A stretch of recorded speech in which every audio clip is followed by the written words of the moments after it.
Assalamualaikum warahmatullahi wabarakatuh. Salam dan bahagia. Perkenalkan nama saya Eva Latifatul Azizah dengan NIM 2020 008157. Saya sebagai moderator pemandu jalannya presentasi pada pagi hari ini melalui video. Adapun topik yang akan kami bahas yaitu tentang anggaran produksi.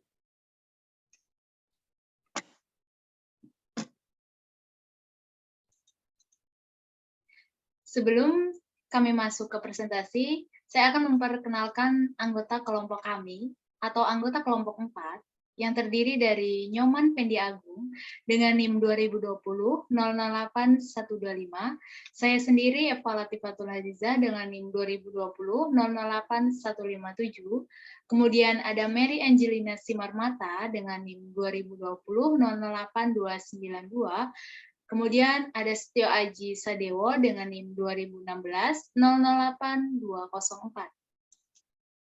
Langsung saja di sini saya akan menyampaikan terkait pengertian anggaran produksi. Pengertian anggaran produksi menurut dari beberapa para ahli. Yang pertama, pengertian menurut R.A. Supriyono pada tahun 2000, di mana anggaran produksi ialah anggaran yang dinyatakan di dalam suatuan fisik atau produk yang akan dihasilkan pada periode anggaran, yaitu sebesar kuantitas penjualan yang dianggarkan atau disesuaikan dengan perubahan kuantitas persediaan awal dan akhir periode yang dianggarkan. Yang kedua, ada pengertian menurut Eni Aguskana pada tahun 2000, di mana anggaran produksi ialah penjabaran rencana penjualan menjadi rencana produksi yang meliputi perencanaan tentang volume produksi, kebutuhan persediaan, bahan baku, tenaga kerja langsung, kemudian kapasitas pabriknya. Selanjutnya di sini ada klasifikasi anggaran produksi. Sebelum anggaran produksi disusun, maka perlu terlebih dahulu anggaran penjualan ini, karena dengan adanya anggaran penjualan merupakan suatu anggaran yang dijadikan dasar dilakukannya berbagai aktivitas lainnya atau penyusunan anggaran itu. Nah, di sini ada tujuan penyusunan anggaran, yang itu adalah perencanaan setepat mungkin tingkat penjualan pada periode yang akan datang dengan memperhatikan data yang merupakan pencerminan kejadian yang dialami di masa lalu, khususnya di bidang penjualan. Nah, di sini ada anggaran produksi yang terdiri dari beberapa anggaran. Yang pertama ada anggaran bahan baku, di mana pada anggaran bahan baku ini merencanakan secara lebih terperinci tentang penggunaan bahan baku untuk proses produksi selama periode yang akan datang.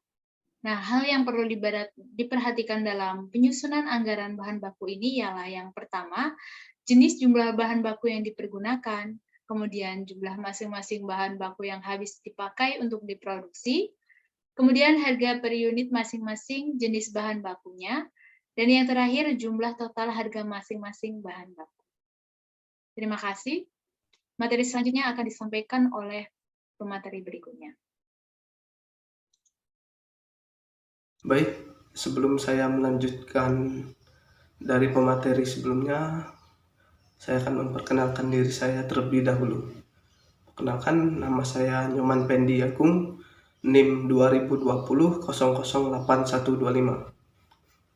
Baik, tanpa berlama lagi, saya akan melanjutkan materi dari pemateri sebelumnya, yaitu anggaran tenaga kerja langsung. Adalah anggaran yang merencanakan secara lebih terperinci tentang upah yang akan dibayarkan kepada para tenaga kerja langsung selama periode yang akan datang, yang di dalamnya meliputi anggaran jam kerja langsung dan anggaran biaya tenaga kerja langsung. Hal-hal yang harus diperhatikan dalam penyesuaian anggaran tenaga kerja langsung adalah yang pertama ada jumlah dan jenis barang yang dihasilkan perusahaan. Yang kedua ada standar waktu tenaga kerja langsung yang diperkuat untuk pembuatan satu unit produk jadi. Yang ketiga ada standar jam kerja langsung yang diperlukan untuk tiap jenis barang yang dihasilkan. Yang keempat ada tingkat upah rata-rata per jam kerja langsung. Yang kelima ada waktu produksi barang atau bulan atau triwulan. Yang terakhir ada jenis barang yang dihasilkan. Selanjutnya ada anggaran biaya overhead pabrik. Adalah anggaran yang merencanakan beban pabrik tidak langsung selama periode yang akan datang, yang meliputi rencana tentang jenis banyak tidak langsung. Jumlah biaya tidak langsung dan waktu biaya tidak langsung tersebut dibedakan, yang masing-masing bagian dikaitkan dengan tempat, departemen produksi dan departemen jasa biaya tersebut terjadi. Baik, sekian dari saya. Mohon maaf jika ada salah kata. Akan dilanjutkan oleh pemateri selanjutnya. Langkah-langkah yang harus ditempuh dalam penyusunan anggaran produksi adalah terbagi menjadi 9. Yang pertama adalah penentuan periode waktu yang akan digunakan sebagai dasar penyusunan anggaran produksi oleh bagian produksi. Yang kedua, penentuan jumlah satuan fisik barang yang harus diproduksi dengan mempertimbangkan anggaran penjualan. Yang ketiga, menentukan waktu pembuatan barang yang meliputi jangka waktu yang diperlukan untuk memproses bahan baku menjadi produksi jadi. Dan yang keempat, penentuan lokasi pembuatan barang. Yang kelima, penentuan urutan proses produksi. Yang keenam, penentuan standar pemakaian fasilitas produksi agar tercapai tujuan efisiensi. Yang ketujuh, penyusunan program pemakaian bahan baku, tenaga kerja, dan peralatan. Dan yang kedelapan, penyusunan standar biaya produksi. Yang kesembilan, tindakan korektif bila diperlukan. Selanjutnya adalah tujuan penyusunan anggaran produksi. Di sini terbagi menjadi 3, yaitu yang pertama, menunjang kegiatan penjualan sehingga barang dapat disediakan sesuai dengan yang telah direncanakan. Yang kedua, menjaga tingkat persediaan yang memadai, artinya di sini tingkat persediaan yang tidak terlalu besar atau tidak terlalu kecil. Yang ketiga, mengatur produksi sedemikian rupa sehingga biaya produksi akan bisa ditekan seminimal mungkin. Selanjutnya yaitu syarat-syarat pokok program anggaran produksi yang berhasil.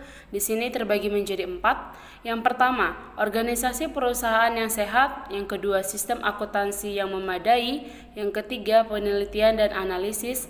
Dan yang keempat, dukungan dari pelaksanaan. Biaya produksi. Pengertian dan elemen dari biaya produksi. Biaya atau kos menurut Harnanto 2003, jumlah uang yang dinyatakan dari sumber-sumber ekonomi yang dikorbankan untuk mendapatkan sesuatu dan untuk mencapai tujuan tertentu. Dari pengertian di atas, ada 3 elemen pokok di dalamnya atau di dalam biaya produksi tersebut, yaitu yang pertama adalah biaya bahan baku. Biaya bahan baku adalah harga perolehan dari bahan baku yang dipakai dalam pengolahan produk. Kemudian yang kedua adalah biaya tenaga kerja. Balas jasa yang diberikan kepada karyawan pabrik yang manfaatnya dapat diidentifikasikan atau diikuti jejaknya pada produk tertentu yang dihasilkan dari perusahaan tersebut. Kemudian yang ketiga adalah biaya overhead pabrik. Biaya overhead pabrik adalah biaya produksi selain bahan baku dan juga biaya tenaga kerja, yang elemennya dapat digolongkan ke dalam biaya bahan penolong, biaya tenaga kerja tidak langsung, dan penyusutan amortisasi aktiva tetap, dan juga biaya listrik. Selanjutnya adalah metode pengumpulan biaya produksi. Metode pengumpulan biaya produksi dapat dibedakan menjadi 2 golongan. Yang pertama adalah metode harga pokok pesanan. Metode pengumpulan biaya produksi di mana biaya dikumpulkan untuk setiap pesanan atau kontrak jasa secara terpisah. Dari setiap pesanan atau kontrak dapat dipisahkan identitasnya. Nah, kemudian Metode yang kedua adalah metode harga pokok proses. Metode pengumpulan biaya produksi, di mana biaya dikumpulkan untuk setiap waktu tertentu. Kemudian metode yang kedua, metode harga pokok proses. Metode ini adalah metode pengumpulan biaya produksi, di mana biaya dikumpulkan untuk setiap satuan, misalnya bulan, triwulan, semester, dan tahun.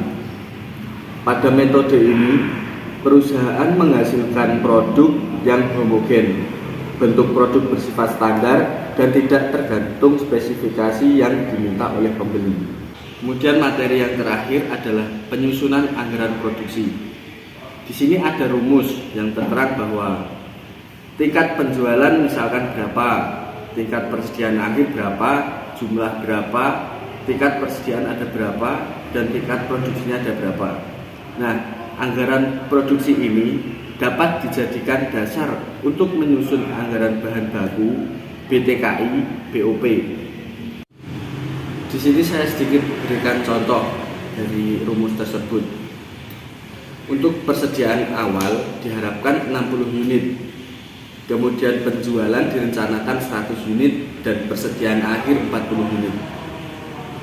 Barang yang harus diproduksi adalah dari penjualan kita 100 unit dan persediaan akhir 40 unit. Nah, itu ditambahkan menjadi kebutuhan. Kebutuhan di sini ada 140 unit.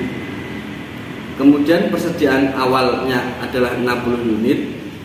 Jadi 140 dikurangi dengan 60 menjadi produksi itu 80 unit. Jadi yang harus diproduksi adalah 80 unit. Sebelum barang diproduksi harus mengetahui lama proses dan jumlah barang yang harus diproduksi dengan melihat anggaran penjualan. Faktor-faktor yang harus dipertimbangkan dalam memproduksi barang yaitu yang pertama adalah fasilitas dari pabrik, kemudian fasilitas pergudangan, stabilitas tenaga kerja, stabilitas bahan baku, dan modal yang digunakan. Cukup sekian dari saya, ada kurangnya mohon maaf, terima kasih, salam dan bahagia.